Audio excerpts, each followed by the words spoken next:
Hi everyone, welcome to the channel. This will be the second lecture on sustainable sites for LEED Green Associate exam. Without any further delay, we will move on to our lectures.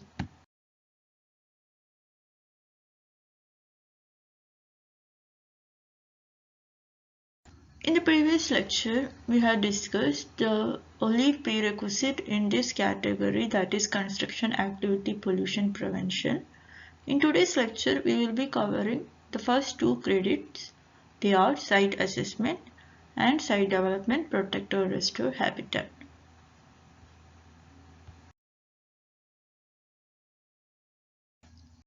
The first credit, site assessment, has a possible of 1 point, and the intent is to access site condition before design to evaluate sustainable option and inform related decision about the site design. Now let's look into the requirement for this credit site assessment. Complete and document a site survey or assessment that include the following information. 1. Topography. Topography can include contour mapping, unique topographic features, slope stability, risk, etc. Next is hydrology map. It consists of flood hazard areas, delineated wetlands, lakes, streams, shorelines, rainwater collection and reuse opportunities, and also TR55 initial water storage capacity of the site or local equivalent for project outside the US. Next is climate. For this we need to document solar exposure, heat island effect potential, seasonal sun angles, prevailing wind, monthly precipitation and temperature ranges. Next is vegetation. It can include primary vegetation type, greenfield areas, significant tree mapping, threatened or endangered species, unique habitat, invasive plant species. Next is soil. It includes Natural Resources Conservation Service soil delineation, US Department of Agriculture prime farmland, healthy soils, previous development, disturbed soil. That is local equivalent standards may be used for this project outside the US. Then next is human use. It can include the views, use of the site, adjacent transportation infrastructure, adjacent properties, construction material with existing recycle or reuse potential. Human health effects is the final one. It includes the proximity of vulnerable population, adjacent physical activity opportunities, and finally proximity to major sources for air pollution.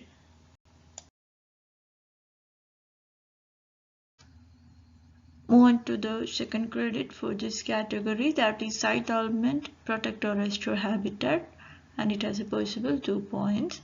And the intent of this credit is to conserve existing natural areas and restore damaged areas to provide habitat and promote biodiversity.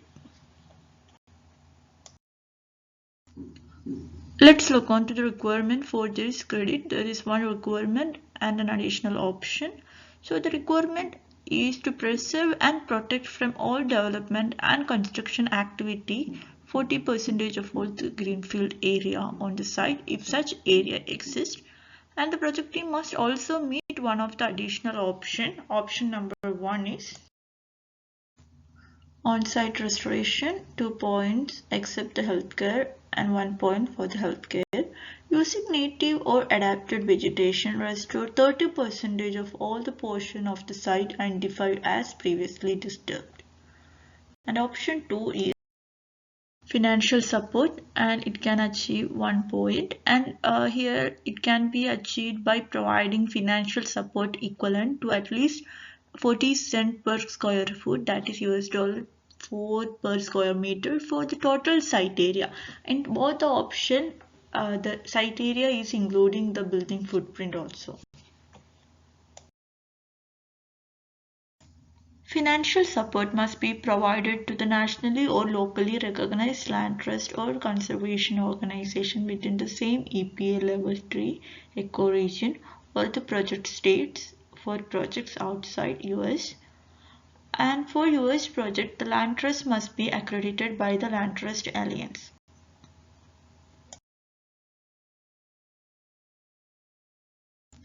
Next credit is open space and it has a possible of 1 point, and the intent of this credit is to create exterior open spaces that encourages interaction with the environment, social interaction, passive recreation and physical activities.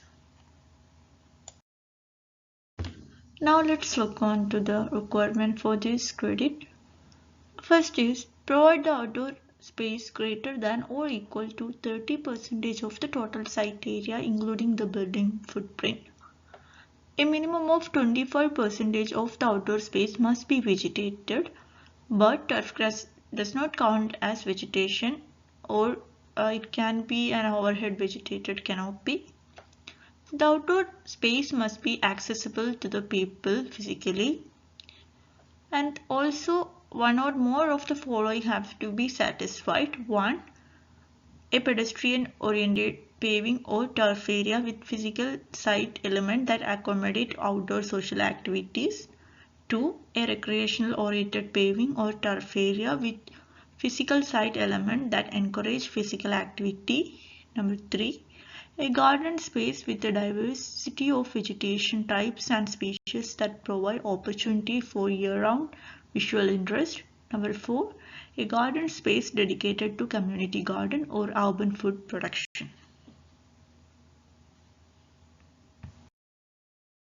Some exceptions for this credit are: 1. For projects that achieve a density of 1.5 floor area ratio and are physically accessible, extensive or intensive vegetated roof can be used towards the minimum 25% vegetation requirement, and qualifying roof-based physically accessible paving areas can be used towards the credit compliance. And for projects that are part of a multi-tenant complex, open spaces can be either adjacent to the building or at another location in the site master plan, or the open space may be at another master plan development site as long as it is protected from development.